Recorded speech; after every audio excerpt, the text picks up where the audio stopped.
This is your boy. Yo, what's up? Yo, what's up? What's going on? What's going on? This is your boy, Chris the Chill, coming back with a top 10 favorite S-rank hero list of One Punch Man anime, season 1 and 2. Now, I haven't finished, not caught up with the manga, so please be advised this is for anime only. This is my preference to the heroes that I like thus far, and I'm gonna say it accordingly from who I like, who left the impression on me the least to the most. And now, certain characters you might think probably better than others. You might think so because you read forward to the manga, but forget about that now.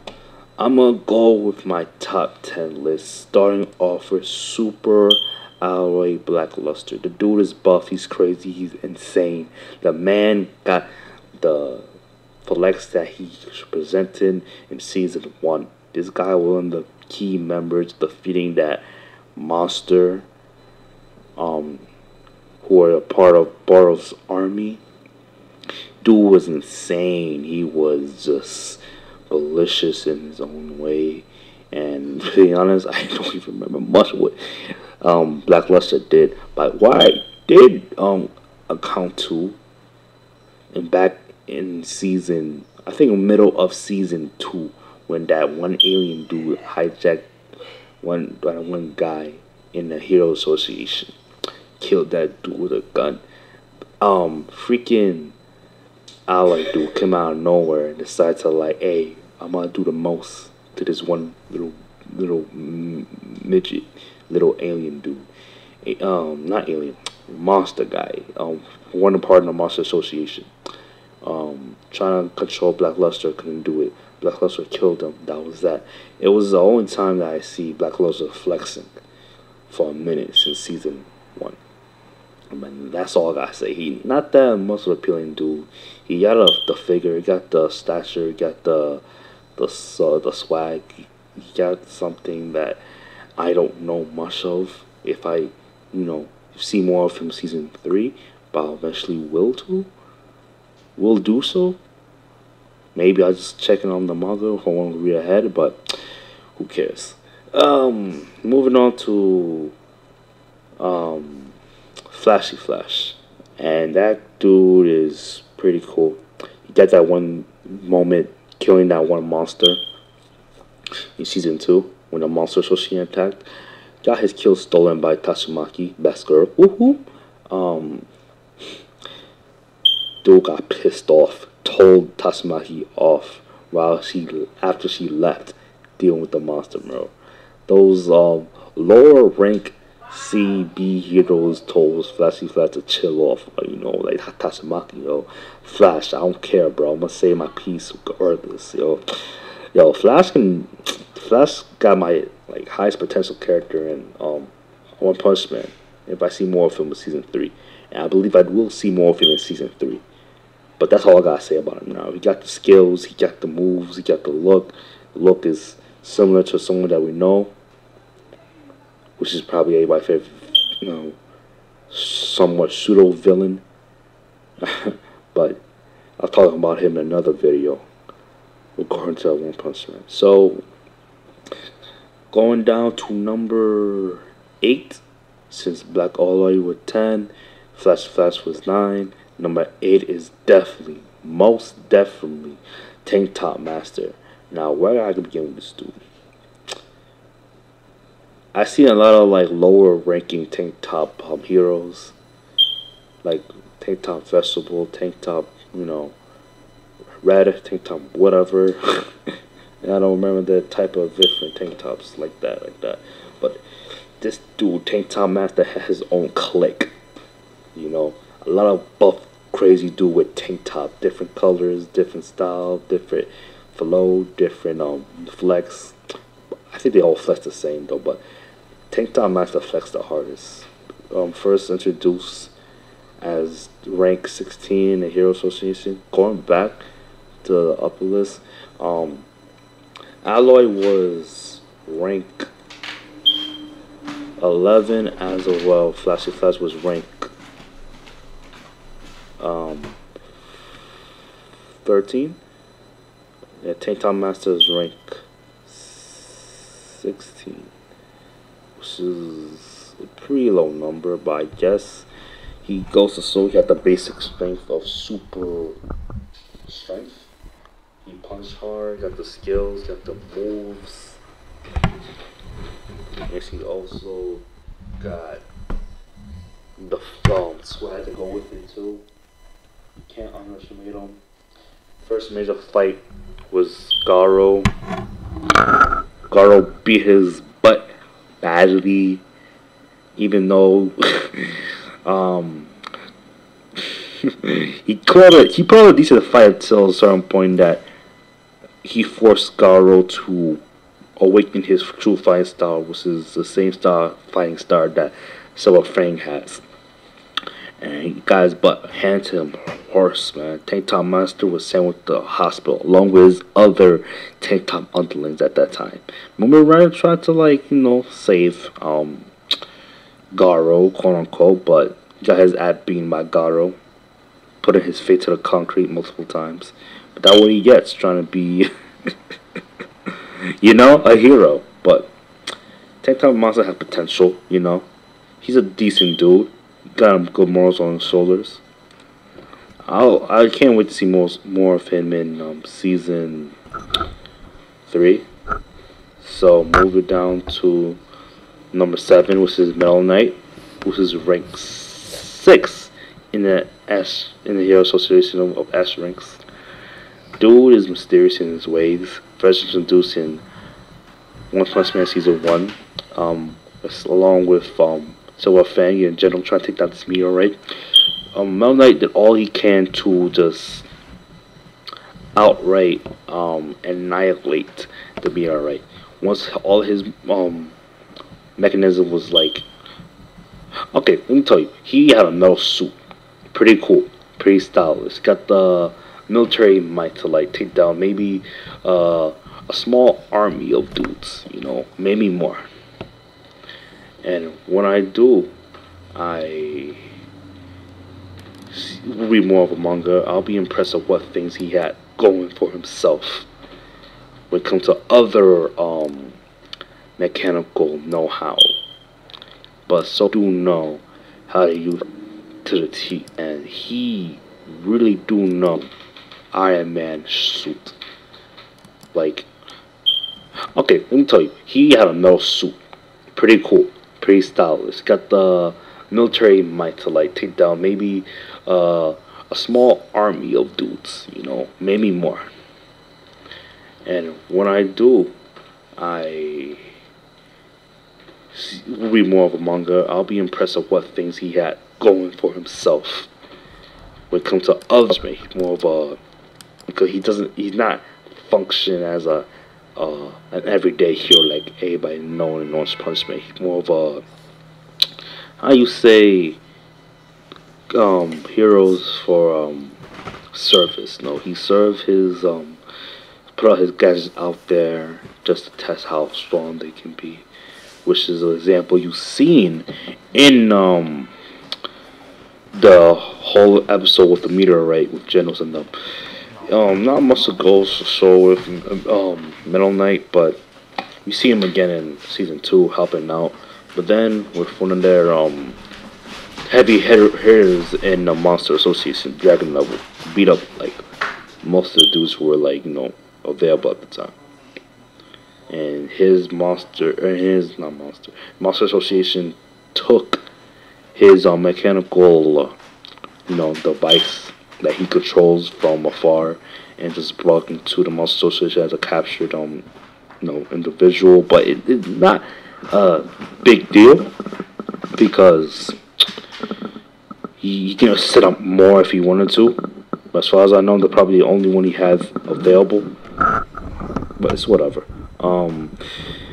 Going down the list to number 6, which is Puri Prisoner. The dude is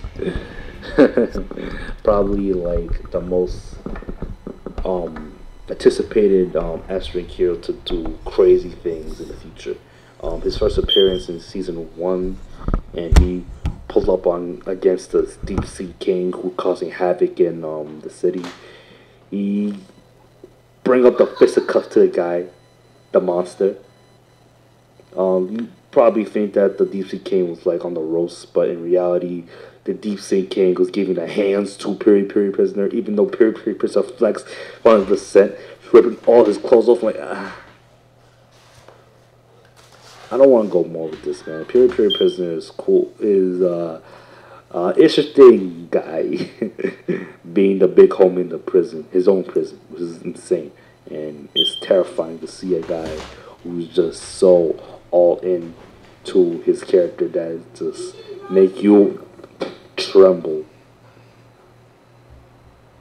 the sight of the dude. Okay, moving down the list to my top 5 favorite S-rank heroes. Top 5. Atomic Samurai. Not much is known about him besides they have like like 2 or 3 disciples on his belt, who's in the Hero Association, mind you.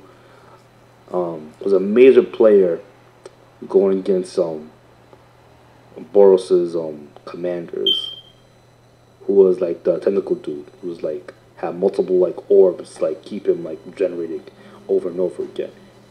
Major players. They, because of him, they was able to see what he had going on, and were able to capitalize along with the other S-rank heroes at the time. And after that, it was just nothing crazy. Nothing crazy. Besides the fact that how, like, like more of a, not a douchebag, but more of a, like, the guy who respects a strong type of guy. Like, if he sees how strong you are, he respects you. But the first time he sees Saitama, he didn't see him as strong. He see him as weak sauce. Like, he's one of those see to believe it type guys. So I can understand how he didn't respect Saitama like that. So, hope to see more of him in season 3. All he did in season 2 was like cut this one dude who transformed into a monster with the monster cells he devoured. But that was it though. There's not much to go on with Thomas Samurai. I just like him because of his strength. He's like got the sauce going on. He's ranked 3 in. He's ranked not ranked 3. Sorry, he's ranked at number 4 in Hero Association. As one of the S ranks. Moving on, I gotta say number 4, Genos. Now, everybody know who Genos is at this point. Everybody know what he does. And I gotta say this, man. If you guys think this dude has potential to be the best heroes around among the Hero Association, I think so too. First moment, time we see Genos is he's fighting against his first opponent, which is the Bug Lady, giving her the hands, but end up transforming on him, causing him to lose the fight. Almost got killed one for Saitama. And mind you, I gotta say right now, Genos had the best introduction in the decade among all the heroes coming in the clutch. First introduction, pretty solid, pretty dope. Shout out to Madhouse with the best graphic design and colors, and just beat delicious, bro. Like, oh my gosh, I miss the Madhouse flavor, the Madhouse touch, man. I miss it a lot. And I forgot I forgot the name who's like doing the animations for One Punch season 2. I did forgot. I'm sorry. I'm gonna look at it later. I'll probably put in the description down below in the future. I'll tell you right now that Genos is probably the most best designed characters out there, even though he's wearing the basic stuff. Sometimes he changes clothes here and there, which I like. I don't like seeing a character who wears the same old thing every episode. He changes his shirt, his pants once in a while the show is going on. And I see his flex, his clothing design gotten better in season 2. I'm not gonna lie, I dig it a lot. And the fight he gets into along the road with Saitama is bad. Like, Karma Kabako beat his ass. Deep Sea King whooped him. Not much going on, man. But season two, he beating that one dude by himself with his skin in his teeth. Really, I think it was G4 or whatever. He was dope. He was insane, and he was insane in all his ways. But Genos beat his ass. Um, and one the Monster Association attacked the cities. Genos was like on the run, just taking everybody out. Eventually, he got attacked by that one dude. I forgot his name. Kotetsu, something like that. He was insane. He was insane. And Genos stood no chance. It was a one shot, low diffed, horribly beaten, horribly beaten. And Genos tried to like trying to flex on everybody once again when it comes to like fighting against Garo. Pretty solid fight. I'm not gonna lie, pretty good. Didn't win. He escaped because of that one bird, and he was also fighting against Bang, his brother. Bong, I forgot his name.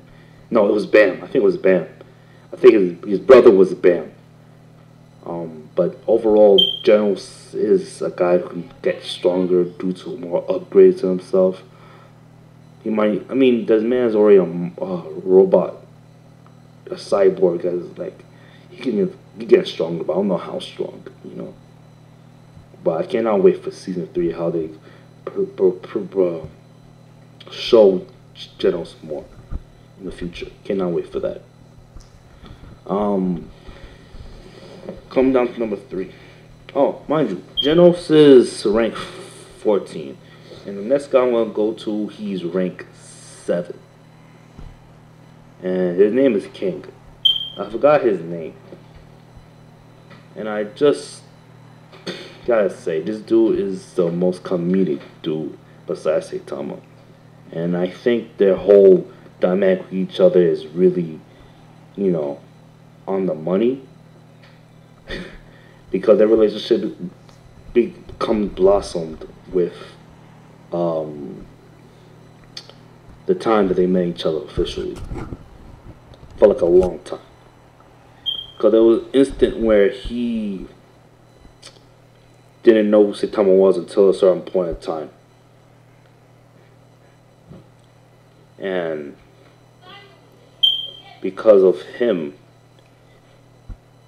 he was able to like accept Saitama. Now what I like about King is that his success comes down to the defeat of monsters that Saitama took care of like over the years.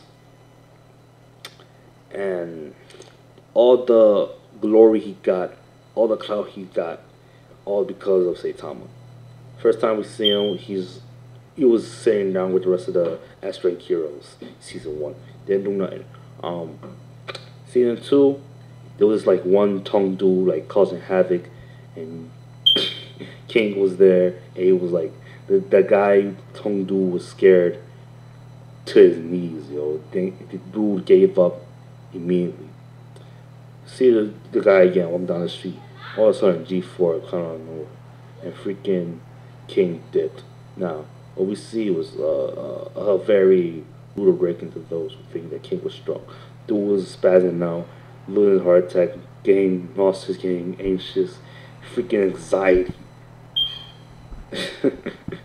This dude was a joke, bro. Remind me of Mr. Satan, man. But then again, I think King is a better character than Mr. Satan because he actually admits his faults the moment that Saint Thomas saves him again at his apartment when a monster attacked. Like legit. I don't know what's King's deal with monsters pulling up to him, but I'll probably look more into it when I read the manga or season 3, wherever that actually be going more in King's own, you know, character. But eventually, Saitama and King becomes friends officially. They become game buddies, you know, chilling, macking like boys. And the last main thing King ever did, it was like distract I forgot his name. that one big daddy centipede, grandpa centipede, if you want to call him that. Looks like grandpa to me. Um, Call another dude like, yo, I know King, like, hey, I know Blast, yada yada yada. The centipede dude came to him. I could see, behind him that I know well fact that King was crapping himself OP, and freaking Saitama came for clutch saving King at the end of the day. And for real, that was cool. That was cool. I respect that a lot. So, let's finish with that. King is a fine character. I cannot wait to see more from season 3. And going down with my second favorite character, as strength character, in my One Punch Man, which is Silver Fang, aka Bang, the master of Garo and the master of the flowing, crushing fist. Dude got the hands for days. And everybody knows should be that old men anime characters are the best. Man. The Fang is funny in his own ways. And I don't want to go into it. You can watch the show for yourself, or some of the OVAs. But yeah, this man, Silver Fang, I think one of my favorite characters. Period. Cause of his wisdom and being the advisor type dude, and one of the few people in the universe who actually acknowledges Saitama's strength and not naive to the fact that, oh, he's just some goofball, don't know what he's doing. It's so refreshing to know that, yeah, we honestly know how strong he is. It's cool to know what certain characters know how strong freaking Saitama is in his universe. Like legit. Period. Best moments has to do with him for successfully killing that one alien dude to serve on the burrows along with the Astron heroes with the assistance of Atomic Samurai and other heroes too. Fang was the one who actually destroyed the last core of that alien dude, which is pretty dope. I liked it a lot. You see him flexing his freaking abs, which was like what, 40 of them? Freaking insane to me, if you ask me. Season 2 was like the whole atone for what he brought up to this world, which is Garo. Garo is the famous student of Fang, who is like the strongest who ever were a student to Fang. Basically speaking, Fang trained him in all the moves along with his other students. And one day, Garo decided, like, you know what, I'm gonna flex on all of y'all, see how strong I am. And he did. It was a massacre. And he was completely unaware of Garo's true intentions. Because of that, Garo went on a muck and eventually went on a spree of like dismantling heroes left and right. And one of his first major victims was Takedown Master, an Astron hero, going down the line to go fight against other heroes. Names like Metal Bat and freaking Washdog, which is like a wash. Washdog washes Garo crazy, man. But this is not about Garo, man. It had to do with the fight between Garo and Bang, where they finally meet for a very long time. And mind you, Garo been to a lot of fights left and right without any getting proper rest. Heck, having little small encounters with Saitama. Brief encounters. Saitama still don't know who Garo is physically at this point. But I can tell you this right now. The fight between Garo and Bang was brief. And I gotta say, it was not a waste of time. It didn't waste my time. It was so cool that I'm like, yo, this is probably like the best master versus student fights I've seen all year, all that time in 2019, man. It was amazing. You know? It was so cool. And I gotta say, it was amazing. Then Garo got his butt kicked in by Bang and his brother, Bang Bam. It was horrible. But Garo didn't take that ish and started to flex on them. And before anything got worse, that bird who worked with the Monster Association appeared, snatched Garo away, and wished him off back to the headquarters of the Monster Association. Now, I cannot wait how things will go season 3.